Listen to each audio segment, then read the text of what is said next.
loin du menu Windows habituel. Ça fonctionne sous Windows 7.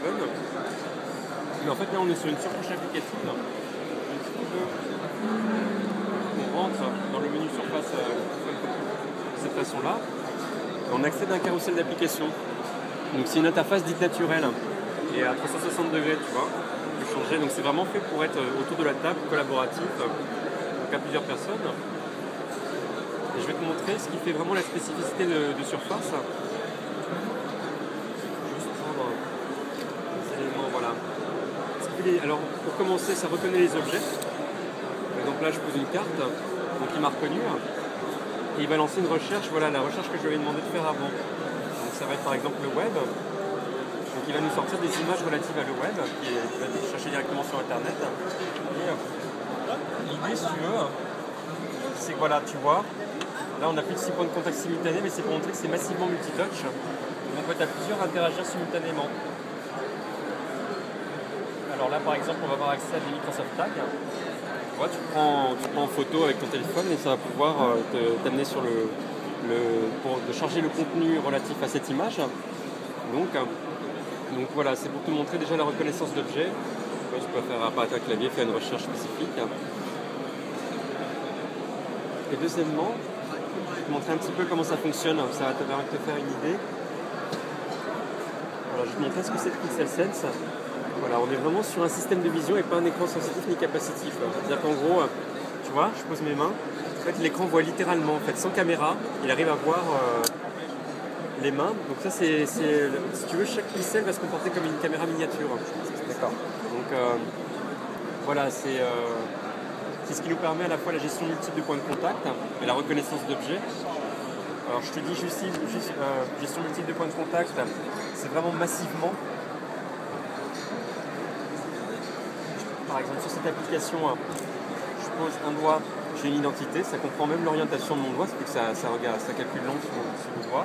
Je pose mes 5 doigts, mes 10 doigts, on peut jusqu'à plus de 70, 80, il n'y a vraiment pas de limite. Tu vois, c'est le seul produit qui fait ça vraiment, ça reste assez unique. Et en fait, c'est pas vraiment un concours de touch, on ne cherche pas à dire voilà, elle fait autant de touch, c'est surtout montrer qu'on peut être à plusieurs à collaborer.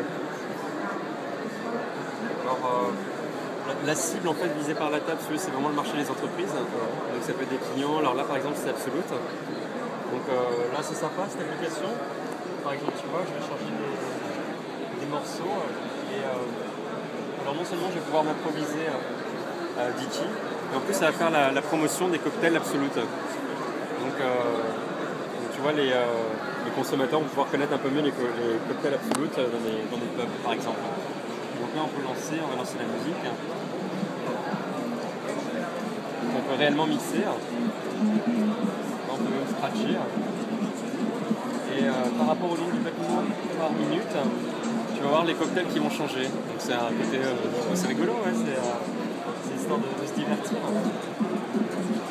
Voilà, on a gin tonic maintenant. Et donc voilà, c'est un exemple d'application. Donc là en l'occurrence c'est ludique. On travaille aussi avec des banques. Par exemple la Banque Royale du Canada, où en fait leur problématique c'était comment, enfin la plupart des banques cherchent à générer du trafic dans les agences, ce qui n'est pas facile. Parce que les gens ne trouvent pas ça très intéressant ou alors c'est pas très attractif, comme plus difficile à comprendre. Donc ils ont fait une campagne emailing, ça n'a pas très bien marché. Ils ont fait une campagne, en fait ils ont envoyé le tag Surface. Ouais. Et ils ont demandé en fait à leurs clients de passer en agence pour participer à un jeu concours. Donc ils posent le tag et ils gagnaient par exemple 100$ ou ce genre vraiment participer dans cette optique-là. Et en plus de ça, tu avais une sorte de mini-outil de simulation. Donc en fait, ils posaient la question genre combien de café vous buvez par jour. Alors je sais pas combien de café tu veux. On va dire 3. 3, ouais. 3 cafés.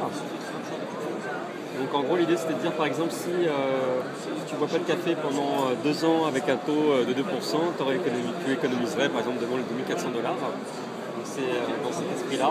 Donc ça reste très accessible et très ludique. Le but c'est vraiment que les gens